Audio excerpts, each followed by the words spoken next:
So if you look, there are different colors on the back side of the board, which means they have different recycled content. This is a more of 100% recycled clay-coated news board.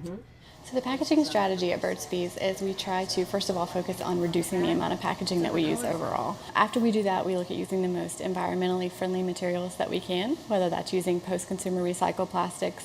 We also try to use materials that are easily recycled by our consumers, things that curbside recycling programs take. We also want to look at our retailers and what they can do to recycle and make efforts there. So one of our 5 2020 sustainability goals ties directly to our packaging, and that's one of the ways that we hold ourselves accountable and really say, are we doing what we need to be doing as far as packaging and our consumers and the end of life of that packaging. So we feel like consumers are really becoming more aware of what their packaging is doing to the environment and how is that impacting, what can I do directly to minimize my impact. So what we're trying to do is by 2020 we want to provide the most environmentally innovative packaging that we can, that the consumer recognizes is innovative and environmentally friendly. So in FY10 we had a lot of packaging accomplishments. One of the biggest ones that we had was in designing our gifts for holiday.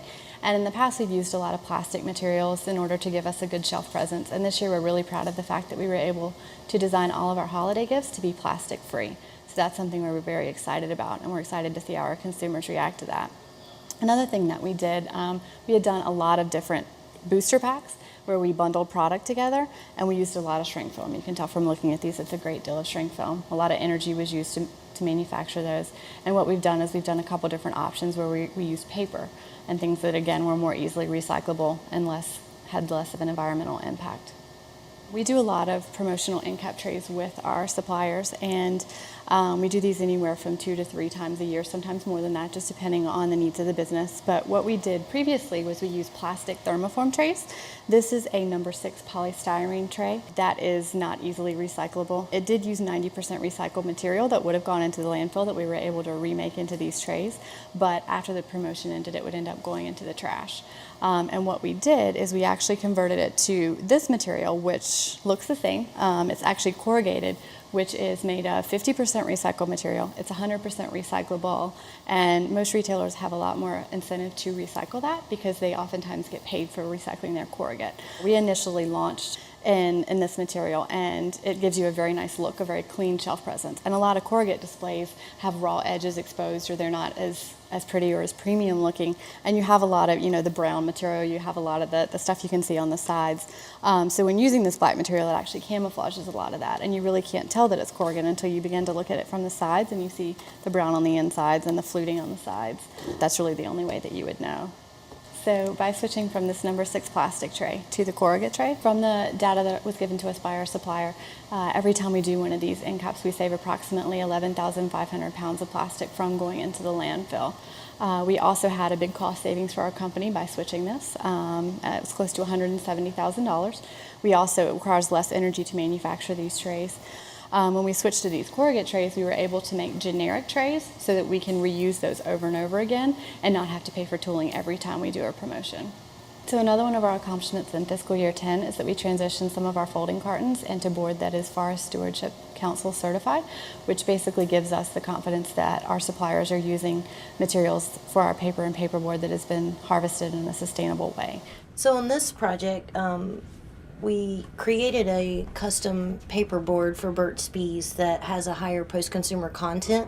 This one had a 30% post-consumer content. You can see it notated on the bottom of the board. So we actually wanted to increase our post-consumer content in our products and have a FSC certified approved board that we're using on some of our products. And you'll see the seal there. So this board actually has 65% post-consumer content. We custom created this board for Burt's Bees with a paper mill, and that paper mill actually uses hydroelectric power for powering their mill and creating the papers. This is a lip gloss tube that we worked with packaging to re-engineer to increase the post-consumer content on the tube and to actually change the recycle code. So now this tube has 40% post-consumer plastic in it, and it's a number 2 plastic that can be recycled. We are very proud of this tube because it doesn't have shrink wrap to hold the cap on as a tamper evident feature.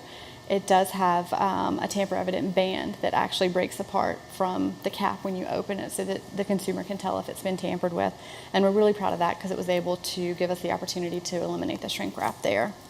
We also have several examples of different tubes over here. So in the past we had used a number 7 recyclable material, which isn't commonly recycled by most curbside recycling programs. We were excited about that because it does have post-consumer recycled material in it. However, we've really started transitioning to number 2, 50% post-consumer recycled material plastic tubes, and those are easily recyclable. The benefit there is that you really can't tell the difference. This is a number 7 tube, this is a number 2, and there really is no visible difference there. So TerraSkin is something that we've been very excited about that we were able to use in our soap packaging. And what TerraSkin is, it's actually made from calcium carbonate. And what that means is it's a completely treeless paper. It also doesn't require any water. It is cradle to cradle silver certified, which is exciting for us to be able to use. So TerraSkin actually uses less ink when you're printing rather than normal paper because it doesn't absorb as much ink as paper does. The other thing, it provides a good moisture barrier. It also doesn't tear or rip, so that's great because it really holds the product and we don't have to worry about it catching on anything on the shelf and ripping. So one of the challenges that we've had with this TerraSkin is that it really doesn't give us the premium look on shelf that we like. While we're really excited about it as a new technology, it just isn't something that really appeals to consumers because they don't really understand the story behind it. So we're looking at using it for some other products. We're looking at using it with cartons, which we're very excited about, and a couple other projects, so that hopefully we can find a great use that really tells a good story to our consumers. We've had some significant challenges this year as well. One of the things is that we've been trying to transition from polyvinyl chloride bags for the past 2 years. That's something that we have missed. We've missed it for a couple of reasons. Just we have a strong desire to be able to see the product in the kits that we're selling. This is an example of a PVC bag.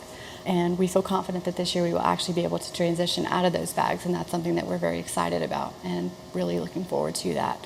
Another one of the challenges that we've had is in our display vehicles.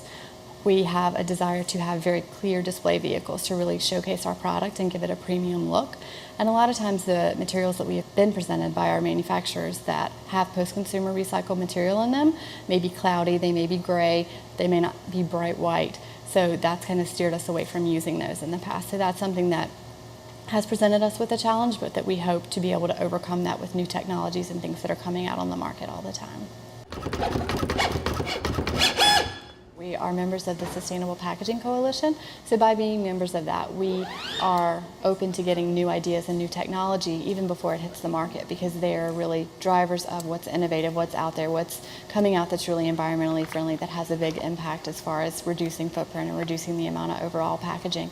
And by being part of that, we're able to kind of get a head start on that and become aware of technologies before they're out on the market.